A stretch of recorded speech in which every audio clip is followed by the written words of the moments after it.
Alright folks, so this is a blog about the last Anti-Hoot night I was at. Aye. Basically this was quite a good night. It was at Latch's Anti-Hoot. And I went along there. Anti-Hoot, Latch is a bit of a, it's a geezer. He's a total geezer. He's a fucking awesome dude, really, is the Latch man, right? He used to run a club in New York. An open mic night in New York. It was quite famous actually. Lots of famous people that weren't famous when they went, but they were famous by the time they left. He helped bring them along and gave them a place to perform and do their shit, you ken. So he's well known on the New York scene. Well run and established club there, but for some reason, I didn't ken why, but he's ended up in Scotland, in the city of Edinburgh, and now I've seen him, I met him a few times before actually when he done this festival show, and I really liked his stuff actually. I videoed some of his stuff and got to ken him a little bit, but I went along to his Anti-Hoot nights, which he ran 2011, he was doing them every night, and then last year, 2012, or the year after that, 2013, he was doing them a couple of times a week, or once a week on a Monday, so I went along to a couple of them. But now he's doing regular nights at Henry's Cellars Bar every Monday. In the past 6 weeks, for a period of 6 weeks basically, he's given away two 25 quid prizes for the best open micers. And then I'm going to have a grand finale where the winner will get, I don't know, 200 quid or something like that, and then a proper gig at Henry's Cellar Bar. So it's a good competition. So I'm basically desperate for cash. That wasn't the reason I performed anyway, but basically it was an added incentive. I was going to tell the crowd how much I actually need the money beforehand, but I thought that might have influenced their kind of... I didn't want an unfair advantage by telling them how I needed the money to pay my drug dealer, you ken, because my drug dealer is basically threatening to, you know, kill my own unborn children by cutting my balls off. So I didn't want that to influence their fucking voting, you know, and they've done quite a good concept there. Apparently, the more drinks you buy, right, you get a voting slip with every ticket. So if you're really shit like myself, I had loads of friends, I could take along my friends, get them to fucking drink loads, because they would be my friends anyway, right? And with every ticket they get, they could write my name and I could fucking go through to the final of this competition if I'd done that, if I had any friends. So if you're a performer out there and you've got friends and you want to get through to a final competition, I suggest you do that. Just don't say that you'll buy your friends the drink, because that'll probably cost you more than you'll fucking win at the end of it, you can. But anyway, there's one audience vote and there's one vote for the staff there. They get together and they put somebody through. So two people win 25 quid, and I thought I'd give it a bash. The only thing is, it's more, although it's open mic for anything, it does tend to gravitate towards musician open mics, you can. And then when I step on stage, they didn't ken what the fuck's hit them, you ken. So basically I turned out this night and I started, I thought I'd do rock star, because I thought that kind of explains who I am and what I'm all about and all that, you ken.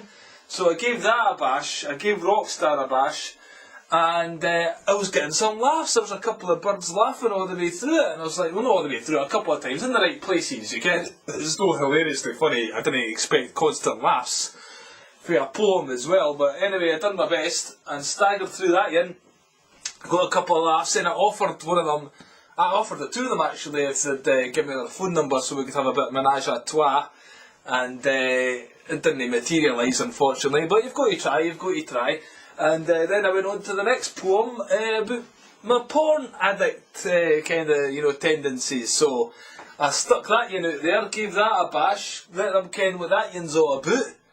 And what happened with that was I got some laughs, but I did a particular line in that poem that I should actually leave out, because it probably is a bit near the knuckle, but I'll leave it in there just to make the fucking point, which isn't good. It should be good fun, isn't it, and hilarity. When you take it too close to the edge, there is a line, isn't there? And that's what that poem says, there is a line. That's the point I'm making. I probably went over the line when I say that line, you ken. But there's that shit that's going on these days, and I think we need to fucking face it, you ken. But maybe I should talk about that in interviews more, rather than the stage. The stage is for creating good vibes. So you live and learn, although I didn't, because I've done another gig since then and I kept it in there as well. So maybe I'll learn that yin day, ken, to brush over that verse that I stuck in just to make a point, but it's not that funny and it creates tension. Anyway, maybe that's why I never won the 25 quid, because after it, people were coming up to me, quite surprisingly actually, and saying, "Nob, you're fucking hilarious." I was like, "Aye, really? Fucking hell." That's the first time I've ever heard anyone say that to me after a gig. Aye, it's normally, "Nob, you're a ball bag, don't darken this fucking door again." So, the good thing about Latch is he just gives you the stage and you've got your 8 minutes and you can do whatever the fuck you want, and he's like, leaves it on your head because he understands that we're artists and we need to explore our creative side, and you've got to take risks and try stuff out. Then you learn and you get better, hopefully over time. I've been at this quite a long time now and I'm gradually getting better, fucking a tiny bit every 10 years. You've got to plug away. Maybe about 5 lives down the line for you now, I could be somebody, and in the meantime, I'll just continue to plough a fucking steady burrow into the fucking pits of hell, basically, aye. So, that's what I do, because I'm the fucking Nob man. Alright, aye, that's cool now. So, aye, that's basically the introduction. Well, so there's actually one of the birds who was singing came on after me and she sung the Etta James song, I'd Rather Go Blind. I totally fucking love that song. I was quite surprised actually, because afterwards Latch came up and says, "Well, did you write that song yourself?" First of all, she introduced it as the Etta James song, so you never heard that, fair dues. But then, I was surprised that Latch, with his musical knowledge, never heard that song before, but maybe he's went into different areas, he was quite into his punk and all that kind of stuff. You can't listen to everything. But still, he says she'd done it justice. I don't know how he knew that, because if you hadn't heard it, but anyway, she put in a good performance, is what I'm saying to you. So, you can check that song out down there. She'd only met the guitar player. It was supposed to be a piano. There used to be a piano in Henry's jazz band, but they got rid of it. So, she'd only met the guitar player like 3 years before the gig, and they'd worked up a fucking wee kind of, what do you call it, not composition, a fucking interpretation of it, and they'd done a good job. And there was lots of other good artists, but I'm trying not to video too much these days, because then I get bogged down in the video side of stuff, and I don't write and create videos for you. It's a bit of a conundrum, you what to do with your time, because you've only got a certain amount of time on this planet, so you should use it wisely. But there was another guy later on, he started off, his song was quite about saying something that I kind of resonated with, so I caught the tail end of his song. You can view that down there as well in the blog. Apart from that, the best performer I thought that night is this guy, I think his name, oh god, it isn't Thomas Moore, it's something Moore, could be Thomas Moore. I'll have to check out the blog, hold on now. It's down here somewhere, let me just check this unit.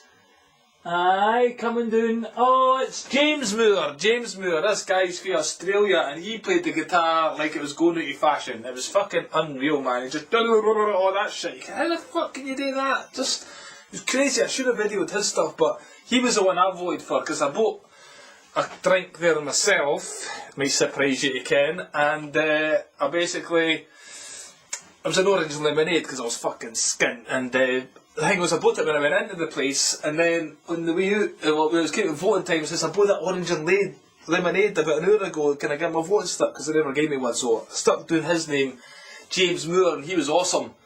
He never won, surprisingly enough, but there was a couple of other winners, and they were both good as well. It's a very high standard, by the way, at Latch's Anti-Hoot, so that's well worth going along to, just for the viewing, even not necessarily to try and win the 25 quid. I suggest you go along.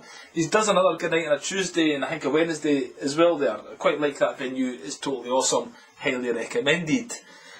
And you can check out a link to some of James's stuff actually. If you want to hear one of the tunes he played, if you click the link, it'll take you to that. Didn't say I'm no good to you, alright?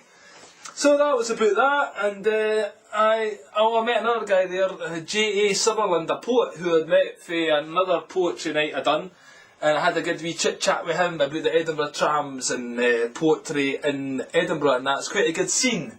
Although I've not been on the scene for a while, it's still quite a good scene nonetheless. So, that'll be that, Yin. I'm now going to, I was supposed to do, anyway, I'm not going to, I was supposed to do a poetry gig, but I've cancelled it because I didn't get my partner there, so I've just pulled out of it.